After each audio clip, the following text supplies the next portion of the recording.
Yeah, back at you.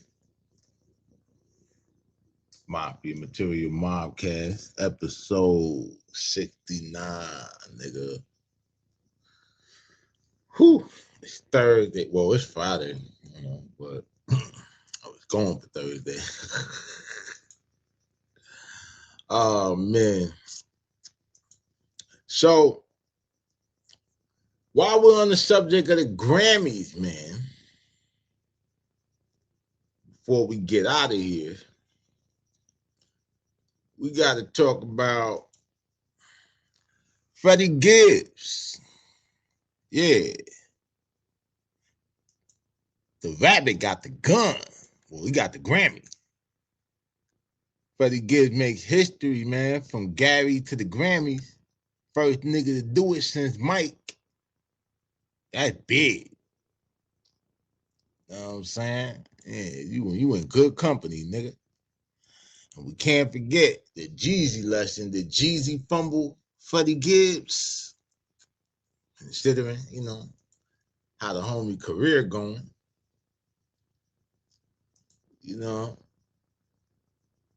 That's the question. I mean, at least that's what I was wondering. You know what I'm saying?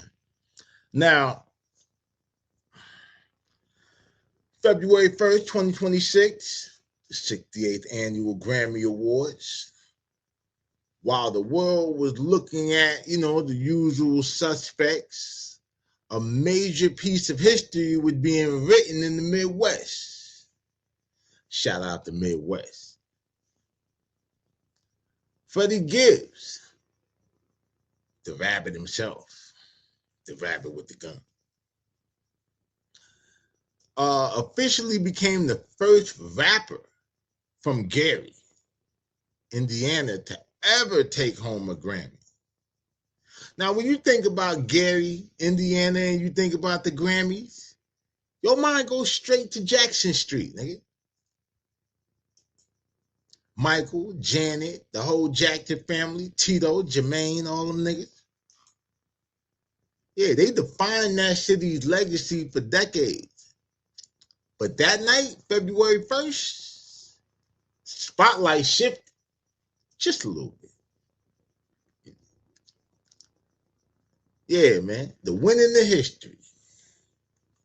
Gibbs didn't just win, you know what I'm saying? He joined the elite ranks of Gary royalty. Outside of the Jackson family, the only other Gary native to reach this mountaintop is the legendary Deniece Williams, who holds 4 Grammys of her own. But for the hip-hop community, Freddie Gibbs is the first, nigga. Yeah, that ain't no Soulja Boy claim. That's real, actual factuals. And the milestone comes via his feature on Leon Thomas's album Mutt, M-U-T-T, which secured Best R&B Album. Gibbs hopped on the Mutt remix, bringing that whole, bringing that signature Gary grit, to a soulful masterpiece. Gary Mayer, Eddie Melton, called it an historic moment. And he's right. This wasn't just a win for, a featured verse. It was a win for a decade of consistency. You know what I'm saying? Remember 2021? The Alfredo snub? When Gibbs and Alchemist lost Best Rap Album to Nas? It felt like the industry owed him one. Because, I'm a fan of Nas, super fan. Like, I low-key, that's who I was trying to out-rap. I was trying to out-rap Nas on It Was Written, and I was trying to out-rap Jay-Z on Reasonable Doubt when I first picked up the pen. Because that was the year I started writing, when those 2 albums came out, 96. Right? But, I'm just not a fan of the Hit Boy collaboration. Some of the joints are cool, but as a whole body of work, you know what I'm saying? Like, it's crazy to say this because those of you who know how big of a Nas fan I am, but I feel like Gibbs and Alchemist should have got that. You know what I'm saying? Like just my, thing. But, and then now, as he prepares for, the Last Rabbit tour in May 2026, the debt is paid. You know what I'm saying? Now, let's take a look. Let's take it back. Back to the trap since it's Thursday. You know what I'm saying? Oh, to understand how sweet this victory is, you have to remember where Freddie Gibbs started, his major journey. Corporate Thugs Entertainment, CTE. In 2011, Gibbs signing the young Jeezy felt like, a match made in street rap heaven. But by late 2012, it was over now. It's all over. Freddie, called them empty promises. You know what I'm saying? He wanted to stay independent and underground, and Jeezy wanted a mainstream machine. Now, while Gibbs was at CTE, we only got, Cold Day in Hell and Babyface Killer. He felt stagnant. Now, here's the conversation that people are having today. Did young Jeezy miss the ultimate opportunity? Like, Jeezy got a legendary solo career. No one can take that away. But look at Freddie Gibbs right now, my nigga. Multiple Grammy nominations, a win, mainstream respect while keeping his soul intact. If Jeezy had figured out how to manage a talent like Gibbs, I think instead of just, letting bad communication, as Jeezy later admitted, ruin the deal, CTE could have been, a big, I had a bigger legacy as, it's crazy to say it now, Diddy, but like Bad Boy or Death Row, you know what I'm saying? Or at least the type of run that MMG had where multiple artists off of that label had exceptional careers. Jeezy remained, a legendary solo artist while CTE kind of became a what if, bro. Because, they had a squad. They had J-Dub out of Fort Lauderdale. He had a smoking ass single and shit at the time. Blood Raw was like super streets of Florida. Like before, bro, no bullshit.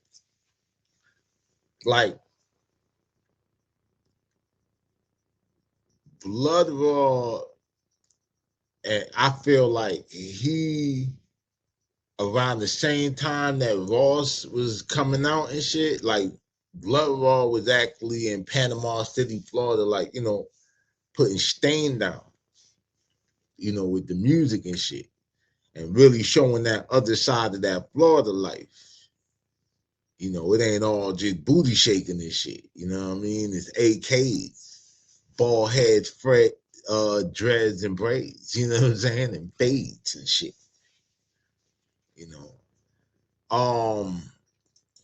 Meanwhile, Gibbs proved that his vision was the right one all along.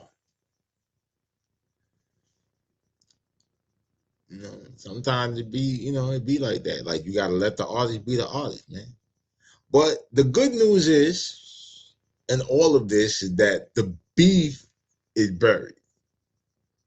Since that 2022 airport, dap and a hug, the respect is back.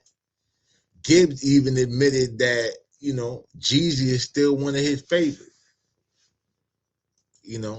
But as, Freddie Gibbs hit the road for the Last Rabbit tour this May, he does so as a Grammy winner, nigga. Proving that sometimes the best move you can make is the one where you bet on yourself. You know what I'm saying? But I want to know what y'all think, you know, in reference to what the internet's saying. Did Jeezy drop the ball on the CTE dynasty? Or was Gibbs always meant to be, you know, a lone wolf? You know what I'm saying? Let me know in the comments. You know what I'm saying? And don't forget to hit that like and subscribe button. You know?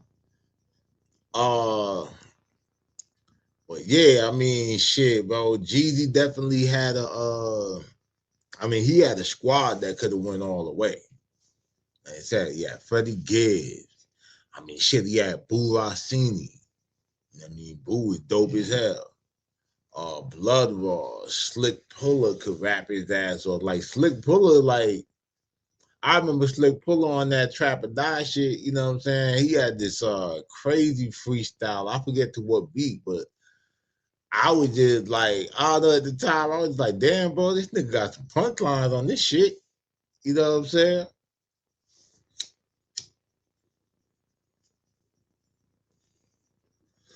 Shout out Slick Puller, wherever he at. Hope everything good with that nigga. You know what I'm saying? Shit, Rocket was over there. Now Rocket, shit, the whole, you know, manager and, you know, whatever the fuck he got going on, you know, he around 50 and shit. Well, he was around because he was managing Little Meats and shit, you know. But yeah, man. Congratulations to Freddie Gibbs, first nigga, and Gary to things. So basically, it's Freddie Gibbs, Michael Jackson, Janet Jackson, and Deniece Williams.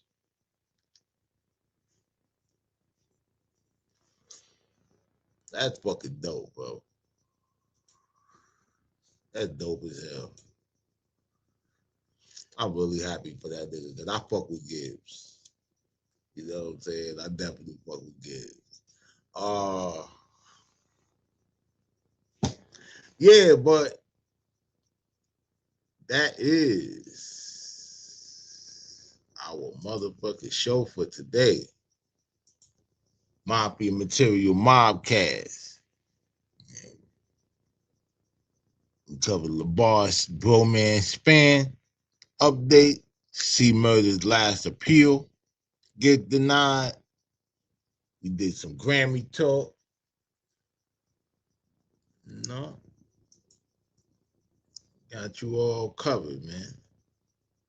But y'all know how it goes at this time. Hit that like and subscribe button. Smash that notification bell if you're really mobbing with the content. And as always, stay dangerous so you can be safe. It's your boy Daylight, Daylight TV.